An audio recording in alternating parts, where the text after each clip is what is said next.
Hi everyone, I'm Sanjana Balaraman and I'm the Community Engagement Manager at Pando. While I have around 8+ years experience building communities and networks for brands, I'm still fairly new to the world of supply chain. I joined Pando only around a month back and it's been kind of a wild ride for me so far.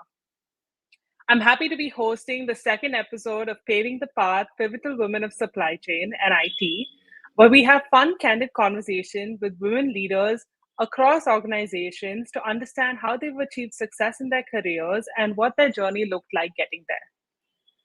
Women leaders today are at the helm of several critical roles, navigating business challenges like never before, along with their personal lives. I'm frankly honored to be speaking to and learning from one of these amazing women today, and serendipitously, it's happening on Women's Day. So happy Women's Day to everyone. Without further ado, let me introduce our guest. Ms. Sarala Menon is Executive Vice President, Manufacturing and Product Supply Chain at Colgate-Palmolive. She's responsible for the overall management of Colgate's own 4 plants, contracting, manufacturing, and is responsible for product supply chain, including procurement, packaging, safety, quality, and engineering. Having joined Colgate-Palmolive in India in 1997, Sarala ma'am has since progressed through leadership roles in supply chain within the organization. Her area of focus is on optimizing manufacturing operations to deliver superior customer service, product quality, and environmental, occupational health and safety performance. Sarala ma'am holds a degree in chemical engineering from the National Institute of Technology, Warangal, and an MBA from NMIMS, Mumbai. Sarala ma'am also topped her chemical engineering batch and was the first woman to do so since the inception of NITW. Good afternoon, Sarala ma'am. Welcome to our show. Hi, good afternoon. And Hi, it's a ma'am. pleasure to be here on the show. Like you mentioned, especially today being Women's Day. How has the day been going for you so far? Good, good. Good. Okay. So I think let's start off. To start off with, I think our listeners would like to learn more about you. I read that you started off being one of the handful of women in your college engineering program. How did you go from there to where you are now, leading a global team at one of the largest organizations in the world? So let me start a little about myself. Yes, I have 3 decades plus of experience. I was, joining college. Those days, there weren't too many women, less than 3% women. So it was a different experience. A large part of it was very, very nice, very interesting. Some of it was tough also. But I think those were the best years of my life, being in a residential college campus kind of a thing. And the fact that, you were noticed because you were so few, right? Yeah. So, and then, of course, it was great because when I topped the class, and especially since that had never happened, at least in the National Institute of Hmm. Technology, Warangal, it was great. In fact, very recently, in September 2021, actually, the college had taken out an issue, and in that they had showcased saying that the first girl to have topped in NITW. Wow. So that was awesome. I then went Yeah, on to do excellent. my management. And one of the things that I think I would like to share is, I got married immediately after college and then did my management. And my daughter was born when I was studying for management. So you can imagine the kind of pressures that are there when you're doing Yeah. a full time management and having a small baby. And I think that experience and the fact that I did it and did it well really proves to you yourself that actually you can do it. If you set your mind on something and you want it hard enough, you will make sure that you take care of whatever comes in your way in terms of obstacles or otherwise to make it happen. So, the short story, I have worked in very good companies: Unilever, Asian Paints, and Colgate. Of course, Colgate has been a long innings, and I have Mm. enjoyed every part of it. And worked in developing, which is India, as well as developed countries, which is in the US, and based out of Germany, for Germany, Switzerland, and Austria. So yeah, Yeah. that's in short. Yeah, no, I'm going to be touching on all of those at various points of this conversation.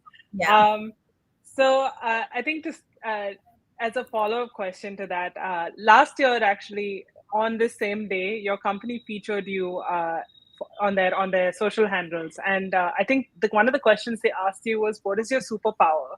And you had said tenacity. So I thought that was really interesting. What does tenacity mean to you, and how has it defined your professional career? So, tenacity is all about determination, okay, and Yeah. it's about persistence.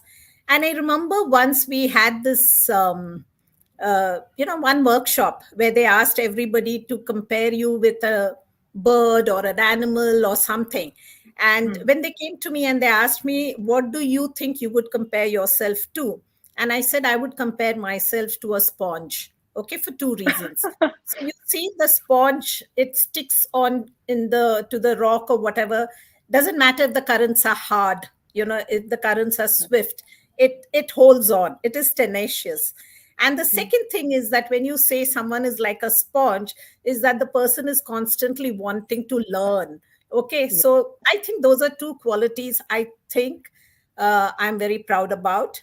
And that's why think tenacity is my superpower. Because Sanjana, I mean, come, you know that you're going to have good times and you're going to have tough times.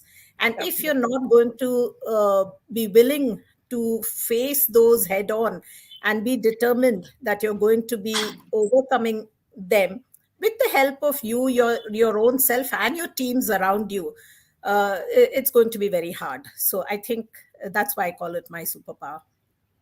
And I think you make a good point with this soaking up and learning everything you can, right? I think the ability to kind of take a step back and be like, okay, even if something didn't go right, I'm learning from it. That's something that's kind of stood me in good stead as well. Another thing that struck me really interesting when I went through your profile is that you've been in the supply chain space for 4 decades.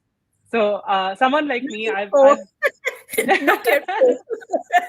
not yet Three. almost 4 decades. My bad.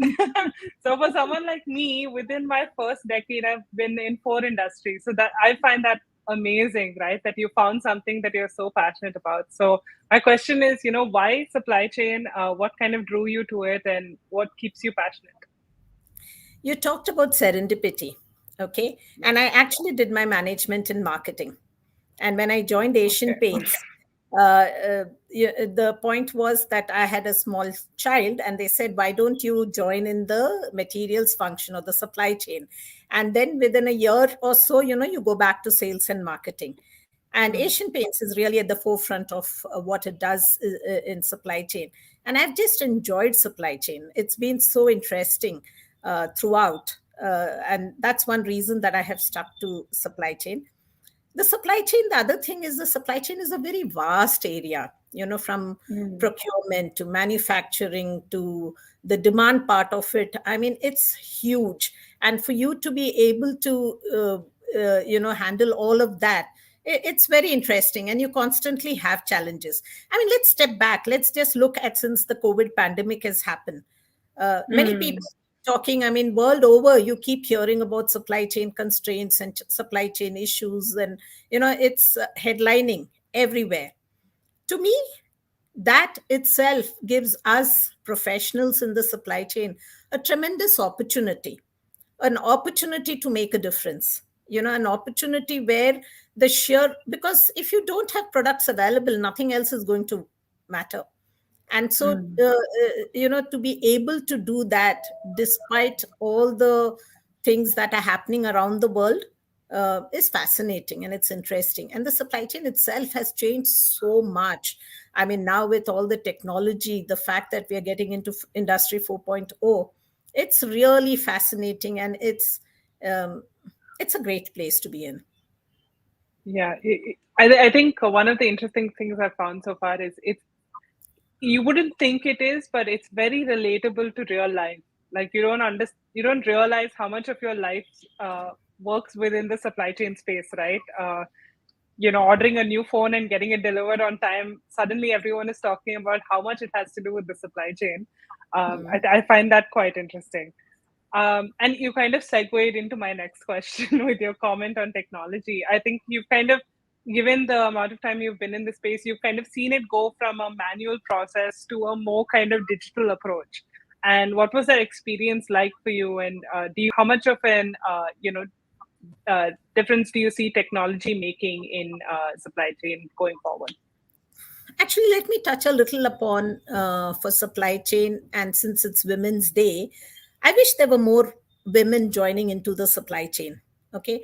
And I think the very fact that we have so much more of automation, robotics, Internet of Things, predictive analytics, digital, all of this happening at the same time. I think it's for all those women who feel that this is not a place that they can be in.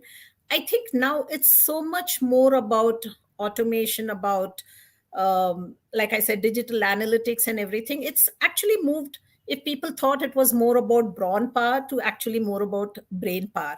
So I think that's been a very fascinating journey.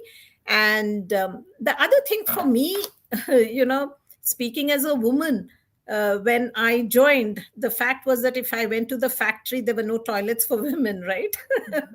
I think And so, Palvi ma'am spoke about this as well. yeah.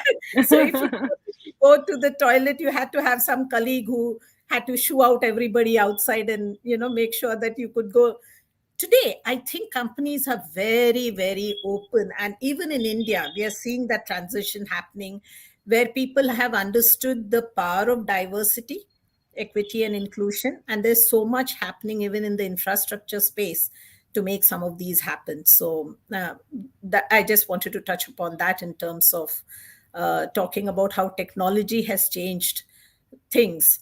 Yeah. No. Yeah, definitely. I think, like I said, I think in our previous episode, Palvi ma'am also spoke about the fact that when she started working in a factory, there was no bathrooms for women. So I think that's a common problem, which hopefully women today don't need to face, right? I Anymore. still So think it is there sometimes, and I'll share this yeah. story with you where I went to one of our vendors, factory, and then at Mm. one place I said no, but I can't come in, and they were like, "Okay, why? Why can't you come in? We want to show you."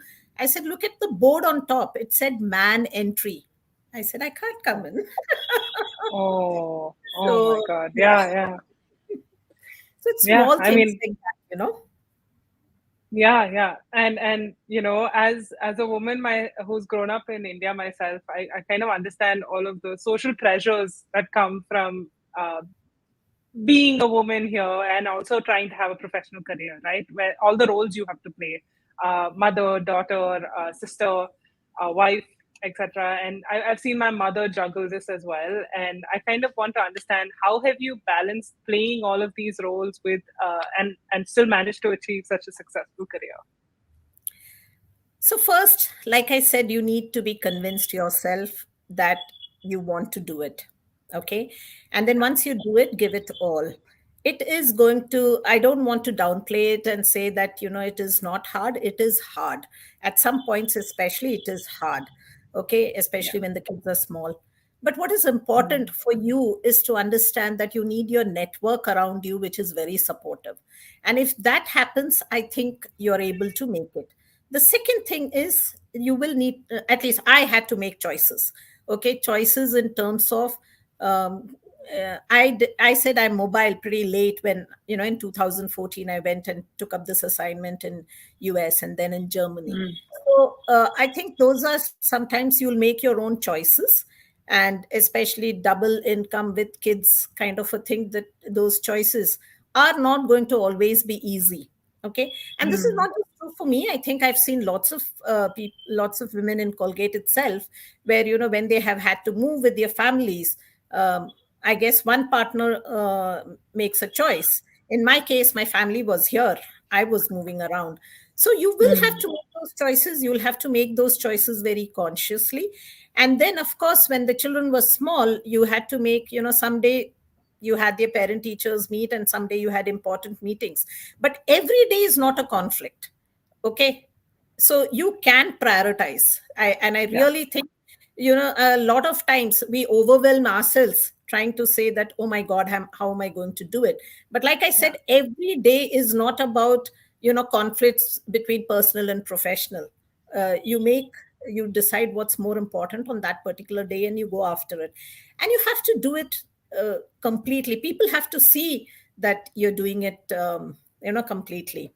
More importantly, I think today the world has changed so much in the sense that there's so much happening. I touched upon it before also, in terms of people understanding that diversity is good for organizations and Hmm. really becoming allies. And uh, I think people have become allies, and there are lots of men who are making it possible for women to do well, organizations who are making it possible for women to do well. So I just think that, um, there will be choices to be made. You need to be clear about what you want in life, and you need to know how to go about it. But most important, make sure you have a supportive network, Yeah, both yeah, otherwise. definitely. No, I think supportive network is at the base of it. And I mean, I've seen my sisters do this as well. Like one of them is an entrepreneur, so having the freedom to drop her kids off here for the day while she takes a couple of meetings or has to be out of town, it makes such a big difference, right? For any woman professional, I think that's very true. And honestly, the pandemic and working from home is another Yeah. huge thing that has happened. Yeah, yeah. No, I mean, yeah, that's true. At least when you go to work or kids go to school, right? They're out of the house for a little bit, and now everyone is at home at the same time, trying to figure out how to do different things in the same space. So I think, yeah, Yeah. definitely. Um, I think you touched on this before, but you mentioned that you moved to the US and then to Germany and managed teams there. So I feel like you have a very unique view on what it is like to lead global teams in these places. And I wanted to understand: do you think their take on leadership and management kind of changes depending on where you are in the world? Or So when I moved to New York, I was part of the global business planning team, and I was a supply chain lead, and I was looking after the Asia and Latin America divisions. Hmm. And Latin America is one of our biggest divisions. But I also had the opportunity to do deep dives, because this was all about the business processes, and do deep dives in many, many different geographies: China, Mexico, Brazil, lots of places. And I visited a lot of subsidiaries across the Colgate world during this stint. And Hmm. I think leadership qualities and what people look for in terms of leaders are very similar in most places. Okay. Uh, at the end of the day, you want results, and you want to have people who deliver results, and how they deliver it is equally important. And I think Colgate has some very good leadership behaviors that we call out. And one of it, also the values. And for me, as I traveled across various subsidiaries in the Colgate world, to me, what was fascinating and what was also very heartwarming is that we talk of ethics and integrity. And that is absolutely the number one thing that everybody in Colgate practices everywhere. We also very strongly believe in managing with respect. Okay, so which is why I said the Hmm. results are very important, but the how of the results are also very important. 2 years into the New York role, I got this call to move to Germany, which was basically Central Europe West, which was Hmm. Germany, Switzerland, and Austria. And there were some challenges over there, and they wanted me to move immediately. Now, while I had visited many places, I had never been to Germany. Okay, I didn't know the Okay. language. And Of course, but yeah. yeah, so the challenges were very good, and I said, yeah, why not? By the way, Sanjana, I want to just share that when I moved to New York, I mean, which was a little late in my career, the one Hmm. thing I always remember, and I don't have the entire saying with me, it's what Mark Twain says, throw off your anchors, sail on. 20 years from now, you will regret more the things that you did not do rather than the things that you did. And that has been kind of something that I hold very dear to me. So whether it was moving from marketing into supply chain and making a career out of it, whether it was moving to these different places, and then, like I said, when I had to move to Germany, there were challenges over there.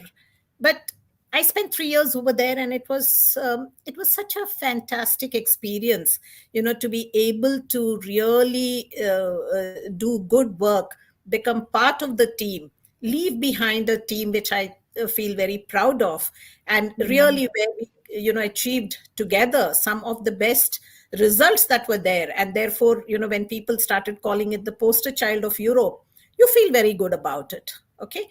And so you talk about leadership style. So there are lots of things which are very, very common across. Having said that, culturally, there are differences, and we need to be aware of those differences.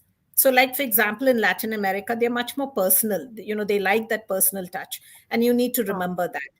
Whereas in Europe, especially in Germany, you need to remember that people really value what you say. So timing, and if you say I'm going to deliver this by this time, or if a meeting is going to start at a particular time, everybody is going to be there, and we tend to not take it as seriously. Though I think that that's been another very positive change that I have seen, where okay. people have become much more disciplined, and really taking seriously the commitments we make. Whereas maybe at one point of time, sometimes we had this reputation of ho jayega, I mean, like, which I think is changing. So those are the kind of things that I really think we need to uh, think about when you move across And places. I know that's a really fair point. Actually, culture is a big thing, especially in places like Europe and Latin America. Maybe in the East, Japan, China. There's a very specific work culture Yes, that they have, right? yes. And I think that's a really great point to make. But let me Um, tell you something. I yeah, think respecting the person on the other side, irrespective of the hierarchy, irrespective of whatever, um, gets you going in most places. Okay. goes a So long way. Yeah. that's something that you need to do and make it part of your DNA. When I went to Germany, I'll just share another incident. We had someone So, who tried to you get a chance to try and learn the German language. Somebody comes and spends some mm, time. I didn't learn much of it, but she was very particular. Okay, you have to learn the pronouns well. mm, And he told me that if you like, it's like if you address someone as you, it is du. Okay, but suppose mm. you address someone who's older or with respect, it is sic. So, Mm. so I was like, let me just learn the one with respect. How does it matter? I Yeah, hope I yeah, haven't no. But my German and I'm saying the right things. no, no, there is no right things to say, ma'am. Just be yourself. That's what this chat is all about. So I'm enjoying it so far. So hopefully our viewers are as well. I think my next question has to again do with leadership. We all kind of work under several leaders before we become leaders of our own in our own right, right? So I wanted to ask: are there any leaders you've had that have made a particularly big impact on your career? And what is your takeaways been? So let me talk about two leaders. One is Mr. Derek Samuel, who, in the early 2000 was the MD of the Colgate company. And he was a phenomenal role model in terms of the way he uh, treated people, dealt with people, remembered every person, and remember these little nuances about people. It was really, really something that I thought was awesome. I have yet to see a better role model as a person who really knows what it is to connect with people. We talk so much about connecting, right? And I saw Derek do that with everybody.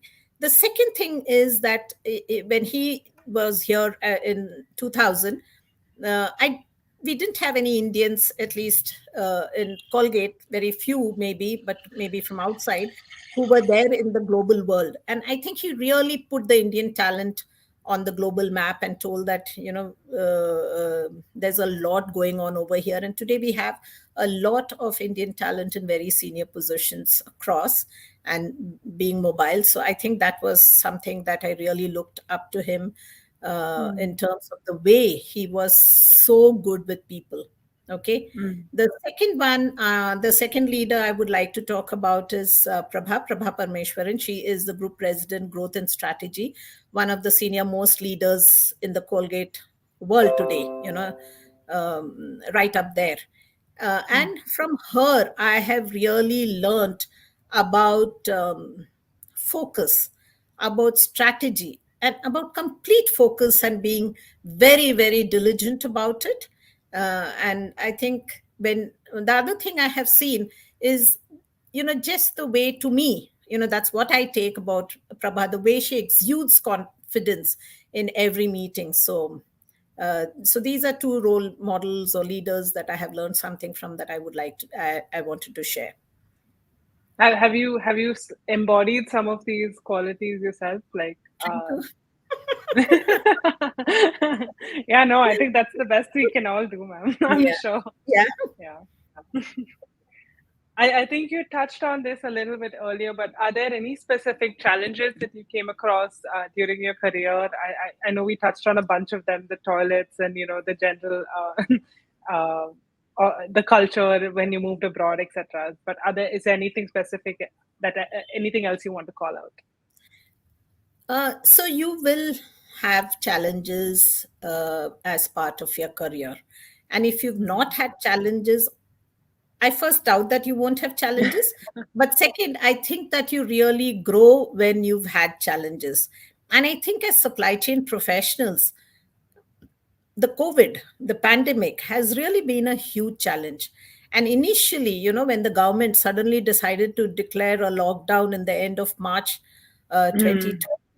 I had just come into this role. I mean, end of 2019, and hardly taken over when the whole thing started. More importantly, was not just the lockdown, but the fact that there was so much ambiguity about everything.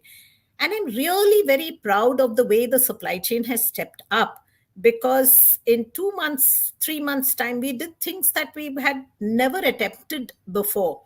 And in July of 2020, we actually had record production. And so, therefore, I'm just saying that it's been, there are challenges, but I think everybody loves a challenge and everybody tries to step up to those challenges. All right. Yeah, no, I think that's really true as well. Like, I, co- this thing of finding parts of yourself to push yourself further than you expected that you could go. I found that is true of even people. I myself, I've found that the boundaries you set for yourself are very breakable. I think that as a industry that's come across as well. Sorry, you were So the saying. other example I would like to share is, again, when I went to Germany. I mean, there were many things. There was some challenges that one had to deal with, and deal with quickly. The other Mm, thing I wanted to just share is that whenever there are difficult times, no, don't get overwhelmed by it, because I think it's important to break it into pieces and see how you can tackle it rather than getting overwhelmed. Because getting overwhelmed is not going to solve anything. that's true. That's true. That's true. It's also something we try to imbibe, but then like it happens anyway, right? I think the trick is to be aware of the fact that you're getting Yeah. overwhelmed and kind of take a step back. Um, so, yeah, on a more lighthearted note, if you had to redo your professional journey, is there anything you would do differently?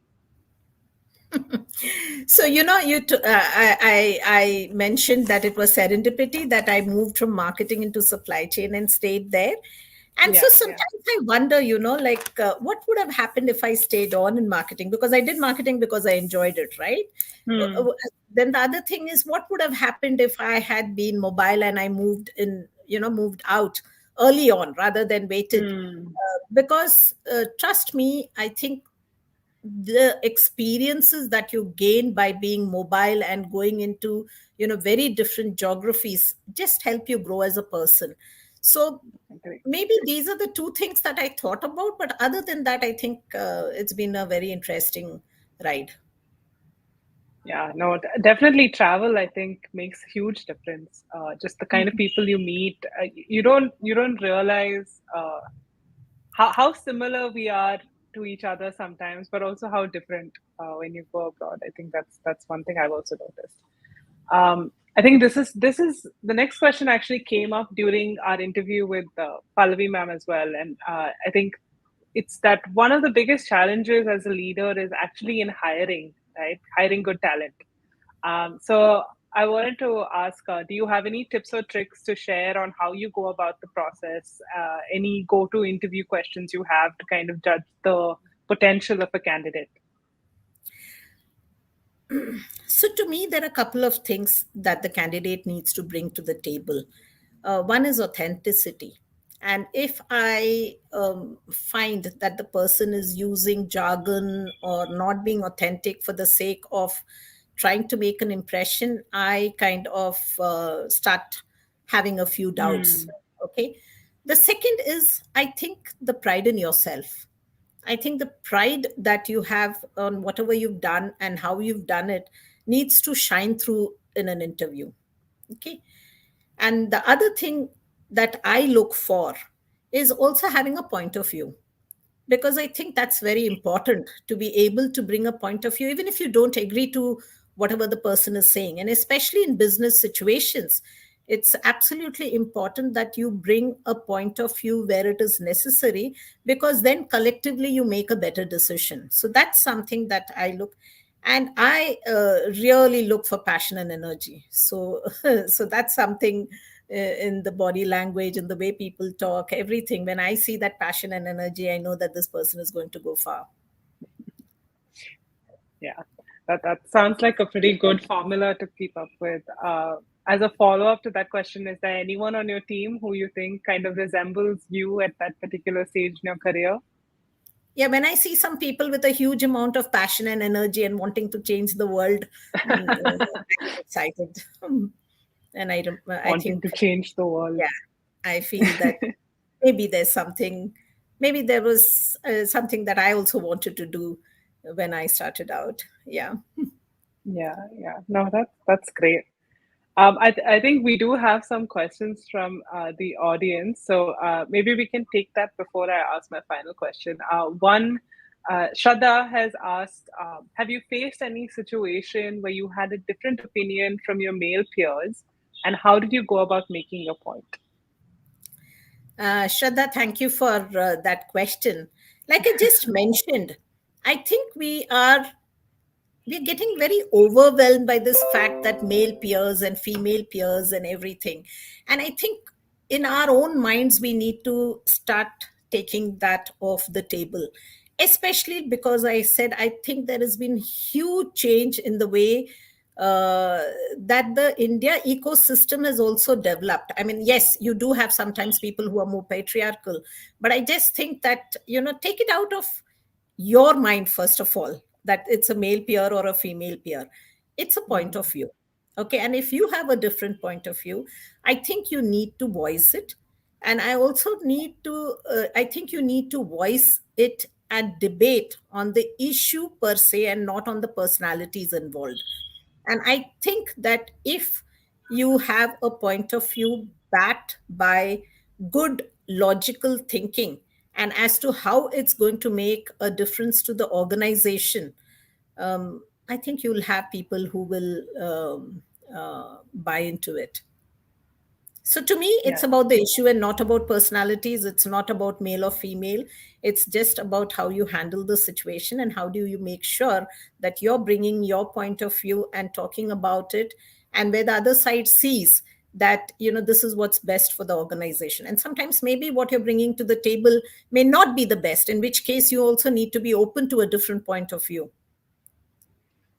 no, I think I I hope think I've that's answered great. the That question. no, yeah, I think you have, and I think that's a great point. That like not to make things personal is also like a great point. I think Shada had a follow-up question. How do you coach and mentor your team to help them in growing their careers? How have your previous experiences shaped how you work as a leader? I think you touched on a few points for the second, but Yeah, so I did talk about how all the experiences have really helped shape me as a leader. Unless you want to hear something more specific, then we can touch upon it. I think it's very important, like I said, to always leave behind an organization that was better than when you came in, and which means that you need to coach and mentor your teams. And we do have we have very formal processes in terms of career development plans, where we actually talk about what are the next steps, what are the kind of things you do. We talk about the strengths, we talk about the development areas, and I think it's very important to have those open conversations. And then I, of course, when I see something happen, I do give feedback immediately in terms of this was good or this was something you could do differently, because there's no point in talking about it 6 months later, because sometimes it's not relevant and the person doesn't even understand where you're coming from. And the other thing is that what I have been doing, Shraddha, is also a lot of reverse mentoring, where there were a bunch of newcomers where, we just had these sessions over the weeks, where I learned from them a lot about digital analytics, new things, and they learned hopefully from me about some things in terms of careers and what other things that you could do. So very open conversation. So I think it's not just a one way of mentoring. You really need to be open to two ways of mentoring, because there's so much to learn. And second is take charge of your career, because you're the one who's most interested in it. So I think that's another thing, that many people think that someone else is going to take charge of your career. And I don't think that's what happens. Okay, you will have people who will help you along the way, but at the end of the day, also very important is to reach out to people. I think they're all really good points. We'll just take two more questions. Yeah, Shulba Rane says, did you always have clarity in terms of where your career was going, I guess, and how did others help in this journey? Actually, Sulba, I don't think I had the kind of clarity always. Okay, like I said, I've made these jumps from one stream to another stream. And if I had that sense of clarity, maybe I would have studied that subject in the first place, right? But I think sometimes you make these choices, and you just realize that, maybe this is what you want to do more than anything else. And like I said, at all times, I think there are people who help you in the journey. Okay. I think if you have a challenge, you need to speak about it, seek help, and it is amazing how people want to help you. I have worked in 3 organizations, and I don't think there are people who don't want to help you. Okay, but at the same time, that doesn't mean that you go to ask people help every time. Then they are going to start wondering about what you're bringing to the table. But when you genuinely need help, Sure. and if it is absolutely essential, I think people will help. No, I think that's a really good point. We don't realize, especially when everyone's feeling alone, right? We don't realize how many people around us are actually willing to lend a helping hand. Aditya Karnani asks, you did multiple international assignments in your career. What was the most difficult decision or choice you faced? So, like people told me when I went to Germany, and there were others over there, whether in Germany or other people who told me that, Sarla, how did you do this? I mean, we were also wondering, maybe some people who were in the know, that it's such a difficult thing or choice you're making. Because, like I said, there were some challenges also over there. Yeah, language Honestly, alone is its own challenge. no, no, no, no. It was not language, really. It was not language at all. It was more about some things that were happening in the business and some other Okay. challenges that need to be addressed. I thought language Okay. would be a big challenge, but not at all. I mean, I think, fortunately, we all in the office, everybody speaks the same language. Customers wouldn't. Okay, and you need to Hmm. respect it. So I went in for this one meeting, which is like the ECR meeting, where with a colleague, and we kept using the Google Translate. But it's amazing, so many words are common that you kind of get the gist of what's happening. Yeah. um, so the difficult choice that I had to make was really about the fact that I was going to be alone when I moved both to New York as well as Germany, and there was a lot of visit from the family coming visiting me, and I made sure that I was coming twice a year. But yeah, that had its own challenges. Yeah, I can imagine leaving, especially like you said, support system.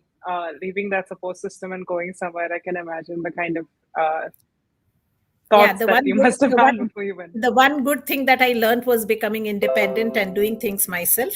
In India, you don't realize how spoilt you are, because of all the help that you have around you. And honestly, that helped me, because in the beginning of the COVID period, there was nobody that was allowed to come into your house and everything, right? But I think Yeah. that I got used to doing things by myself, and so it was not a challenge. And I would really suggest all the men over here, Aditya, including you, is to start looking. Like, I remember Bill Gates somewhere said that the Indian man is the worst in terms of being able to manage for himself. I think that's wrong. I find a lot of men becoming very supportive now, but I think it's always a good idea for men, women, everybody to be a little independent, in your personal as well as your professional lives. Yeah. Also to be aware, right? Even if it is a shortcoming, even if it is something you need to work on, if you're Yeah. aware of this is something that I need to work on, then that's half this journey, I think. Okay, to wrap up, do you have any advice for young professionals working in the supply chain space? Female, male, anyone? I think the only advice I have is the supply chain is a very interesting place to be in. There is so much changing. Embrace it and try and just keep learning instead of getting. And even if some of those are going to be difficult, I think reach out to people who can help you on that journey. So to me, that's the only advice I would like to give young professionals, that it's a very interesting place. It's so much happening, and if that's your passion, just uh, go after it. And the other thing I would like to advise young professionals, actually it sounds, who am I to give advice, but I really think, get experiences. Okay, try and go into new domains, new areas, new geographies, get new experiences, because they will shape how you grow as a leader, how you grow into new roles, and how you will gain the kind of experience and the knowledge that really makes people value you and what you bring to the table. No, I think that's great advice. And honestly, I've learned so much in this conversation, and I only hope that later on I will be as inspiring a leader as you are, ma'am. Of course, you're totally validated to give advice. I think that's not something you should question. And you, thank you so much for giving us your time and joining us for this chat. It was so lovely getting to know you. And I'd like to say thanks to the audience as well for tuning in. Happy Women's Day to everyone. And please stay tuned for the next episode of Paving the Path, Pivotal Women of Supply Chain and IT. Thank you again, Sarala ma'am. Thank you so much for having me here, and it was fun talking about all the various things that have happened. And thank you to the audience also for the questions you had, and hopefully I answered them as candidly as I could. So thank you. Thank you. Thank you so much. Bye.